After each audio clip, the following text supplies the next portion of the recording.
Hello and welcome to Analog Insights. In today's episode, I take a closer look at the Ricoh Super Shot 2.4 dire focus, which I only accidentally stumbled upon by reading an article about watches in the online watch magazine Hodinkee. And in this particular case, the camera was merely a prop in the background here behind this very beautiful Omega Speedmaster. But instead of focusing on the Speedmaster, I got nerdy and started looking at the background, opening up the image as large as I could, trying to identify the readable fragments, and went online and started looking. And I realized, okay, I can read IKENON here, so Rikenon lenses, Ricoh might be the correct spot to look for. You can see a very interesting film advance that for some reason is at the bottom of the camera, and I quickly realized during my research it's very likely that this is a Ricoh Super Shot 2.4 dire focus. And then digging deeper, I quickly realized there are two special things about this camera. The first one is an unusual focusing mechanism that is based on the earlier assumption that people's heads have roughly the same size, which of course is not true and is irrelevant by now. This assumption just was proven wrong because of course people have different sized heads and also children have smaller heads and so on. But back then in November 1966, when this camera was released, this was a fair assumption to build a focusing mechanism around it. And the way it works is that it has a diamond, or mathematically correct, a rhombus shaped element in the viewfinder, and you use that to size it in the same size of the head of a person that is featured in your frame to get that person and subject in focus. And naturally that only works when you have people in the frame, but if you don't, you can still revert to another indication for the focusing distance, kind of a typical rough one with mountains and people and so on the upper left corner of the viewfinder. And then the other interesting feature of this camera is the film advance. It's basically a winder that works like a clockwork that you can wind, and then after each exposure it's automatically winding your film to the next frame, and it's doing that up to 12 frames. At least when you have the original camera brand new, then the spring would still be brand new and work like that. By now it's not really covering 12 frames anymore typically, but still it's really nice and works for at least several frames without any doubt. So reasons enough, of course, to take a very close look at this camera and explore it for this channel and this new series Discovered. So I did the usual. I went online and read through the manual that I could find very carefully, and I identified special topics like, okay, it used originally a mercury battery, and then I knew, okay, this can be replaced, so this shouldn't be a problem. I also read forums online and looked for typical problems that people might encounter, and here I realized that many people consider the camera jammed up, but reading through the manual you realize it just needs film inside to work properly, at least for the film advance and so on. And there are a couple of tricks like putting it to bulb mode and releasing the film spool, basically similar to when you want to rewind it, to make sure that all the pressure in the spring is being released. All these little things could already be found online, but really by digging through forums and the manual. And then, of course, I started observing the market, the used market for this camera, and tried to find one that is in great condition, that ideally comes with the original case, or was at least stored in it, where the ad would show some proper images and so on. And to be honest, in this particular case, I observed the market for several months, and then suddenly there was one listing that really sparked my curiosity, and I felt, okay, let's take the plunge. It's listed as untested, but knowing all the knowledge that I had acquired by reading through the documents and the forums, I felt confident in purchasing it. It only cost 45 euros, and I felt like this is a great bargain. And yes, indeed, when it came, it was cosmetically in a great condition, but of course at first it didn't function at all, and I got a little bit concerned, but then I did the usual. I Yeah, opened the camera up, cleaned everything that I could clean, also from the outside with isopropanol, opened up the camera battery compartment and quickly realized that it still has the original mercury battery. So I cleaned that, removed the battery and everything, and put in a wine cell. And then, yeah, suddenly the light meter and all the information in the viewfinder came to light. And then when putting it to bulb mode and releasing the spring, it also let out the tension that was still kind of stored in it.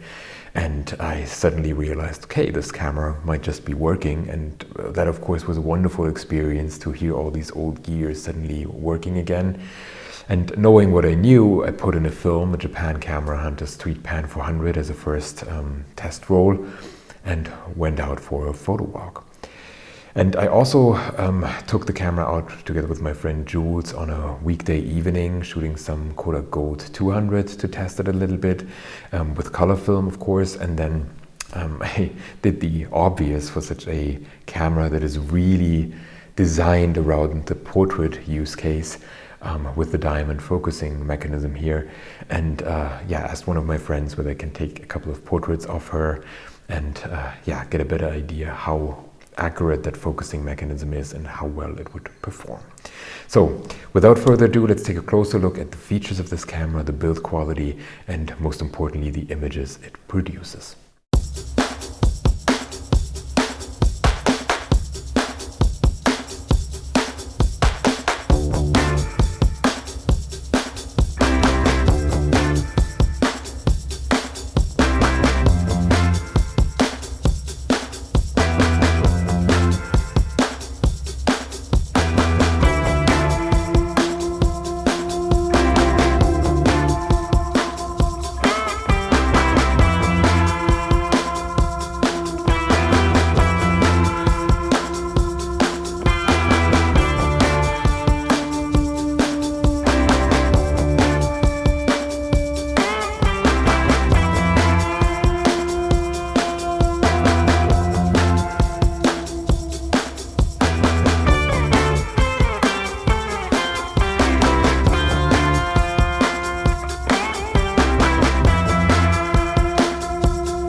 So what about the features and the build quality? The Ricoh Super Shot 2.4 is named after the widest open aperture of its 40mm Rikenon lens. So the aperture can be set between f2.4 and f22. And interestingly, it can either be set manually or you can switch into the automatic mode, which then is a shutter priority mode. And speaking of the shutter, it comes with a Seiko 561 shutter that supports speeds between 1/30th of a second all the way up to 1/300th of a second. And of course, that is not a lot, so it is quite limiting to only have these 4 different shutter speeds here. And especially in combination with the available ISO settings that are located here around the lens. So here you have the ISO dial that can be set between ISO 25 and ISO 400. That is connected then to the built-in light meter and sets its sensitivity basically. And the light meter here is located within the inner ring of the lens, which means that it also supports filters, so you can put filters on top of it, and these are being taken into consideration for your metering system. The minimum focusing distance is around 1 meter, and the camera comes with a hot shoe for flash synchronization if needed. As mentioned before, the really interesting feature here is the film advance that works like a clockwork and can be wound, and that also creates a very nice sound. It is a little bit loud when it is winding after a shot, but then winding it again, or when it is advancing the film automatically, it's a little bit loud because it's releasing that tension in the spring, and it works super nice, super accurate in terms of transporting the film. But as mentioned before and is mentioned in the manual, this feature only works when there's film inside, and this is one major reason why so many cameras out there on the used market are being listed as untested or broken. And I've seen in the course of these months when I was observing the market, many cameras being put online again by the sellers because they were unable to sell them for the price that they had in mind, because nobody wanted to take the plunge and was really confident in trying that camera. The viewfinder is bright and intuitive, and it offers the selected aperture if you are in the auto mode, so this is really nice, and the suggested aperture for your shutter speed if you are not, as well as the focusing distance via the indication in the upper left corner that I've mentioned before. Most importantly, you have this really large diamond in the center that really reacts nicely to the movement of the focusing tab here on the front, and I personally really appreciated that. It's a lot of fun focusing with it, and sometimes, especially for street shots, it really helps to quickly focus on a head that you have in the frame to get focus on that subject. So that was really, really nice. Please note that there is another version of this camera, which is called the Ricoh Super Shot, so without the 2.4 at the end. And this was the original camera, already released in 1965, and it comes with a better 43mm f1.7 Rikenon lens, and most importantly, a true rangefinder focusing mechanism. And even a faster maximum shutter speed of 1/500th of a second, so it is just a better camera. But yeah, for this channel I wanted the more interesting camera and looked for the special focusing mechanism, and also I wanted, of course, the camera being displayed here in the original Hodinkee photo.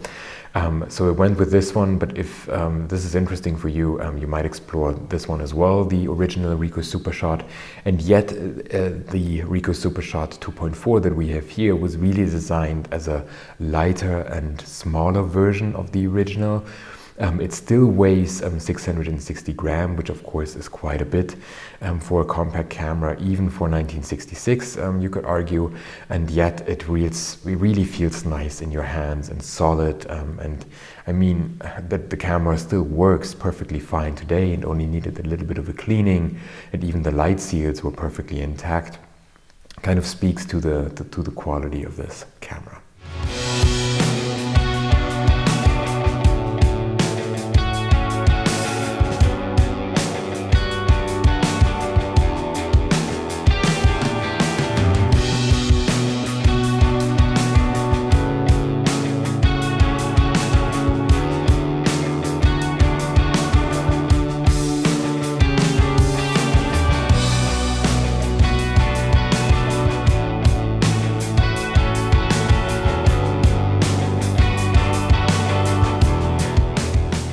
So what about the image quality and results? The camera comes with a 40mm Rikenon lens with 4 elements in 3 groups, and to be honest, I didn't expect much from this lens, and yet I was quite surprised when I saw the first results. I mean, you do get solid sharpness across the entire frame. It's not outstanding, but it is solid. There's hardly any vignetting, and especially once you stop down to f5.6 or f8, you do get really nice results. The bokeh is, I would say, okay or pleasant. It's not something that is outstanding and draws you in, but it's also not distracting in a bad way. And sometimes you have that on cheaper lenses, that you feel like, there's too much going on, it's too much of a distraction. Of course, shooting the lens against the light creates quite some ghosting and flaring, so you do see some limitations here, but knowing that, of course, you can take that into consideration. And overall, I felt like, yeah, it's no Summicron and nothing to write home about, yet it's a lens in a 1966 compact camera.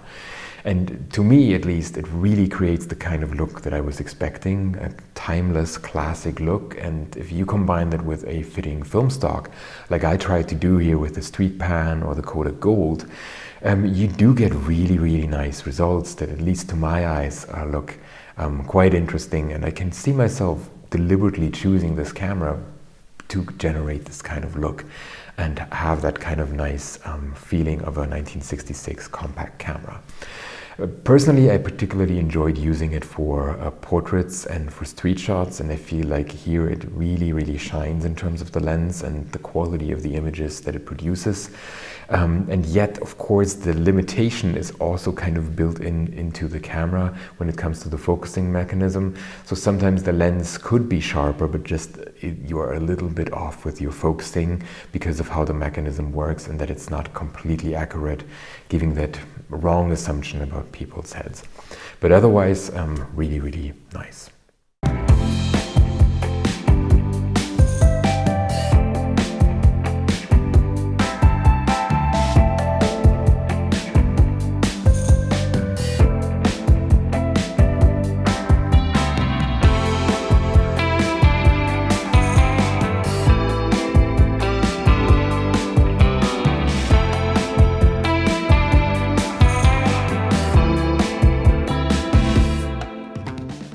So what about the handling and my personal impressions? I really enjoy using this camera, and I'm so glad that I stumbled upon it in this original Hodinkee article. For them it was probably just a prop, and I'm not even sure that it's working in their case, and they just thought, hey, it's probably fitting that Omega Speedmaster very well in terms of the looks. And I'm so glad about that rabbit hole that they sent me down to, and I was especially surprised to feel it going again when I got it and I started cleaning it, and then knowing how to operate it, and felt, oh, suddenly these old gears are going again, and suddenly the light meter comes to life. This of course was a very rewarding experience, and I appreciated that a lot. But using the camera is so much more fun than I expected it to be.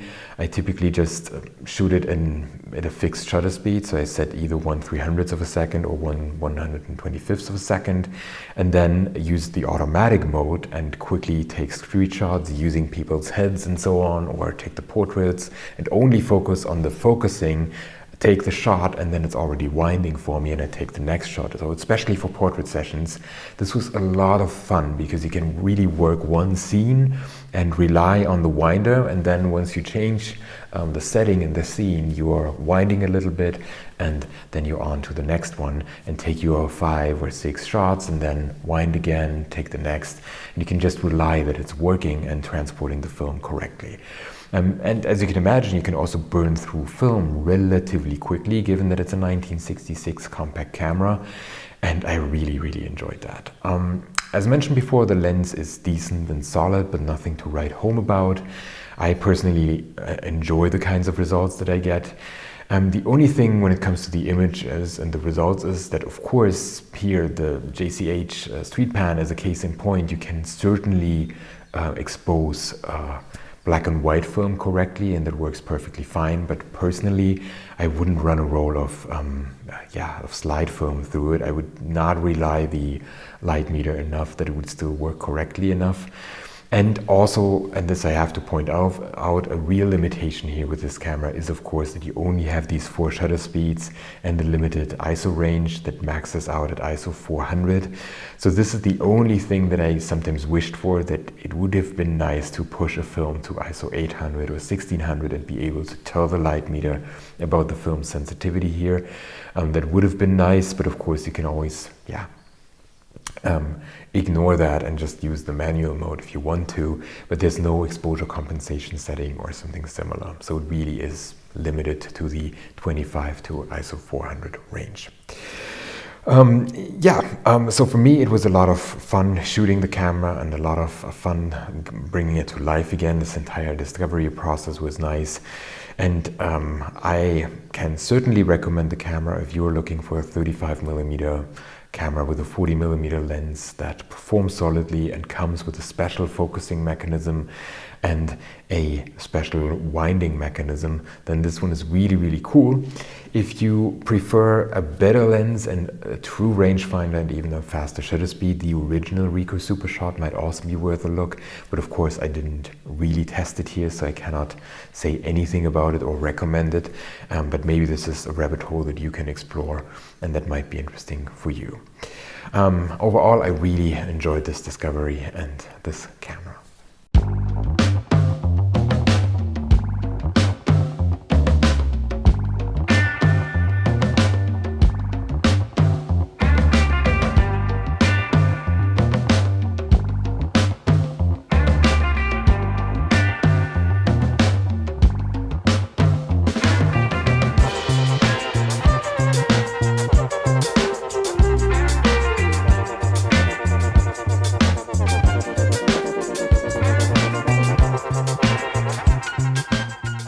So thank you very much for watching. I hope you enjoyed this episode of Analog Insights and my review of the Ricoh Super Shot 2.4 Dia Focus. A very interesting 35mm compact camera from the 1960s that comes with a peculiar diamond focusing mechanism and a built-in clockwork winder. If you enjoyed this video, please remember to like it and maybe even share it with your friends. And if you want to see more videos like this, please subscribe to our channel. Jules, Greg and I really appreciate each and every subscriber coming our way. So thanks for watching. I hope to see you soon. Bye.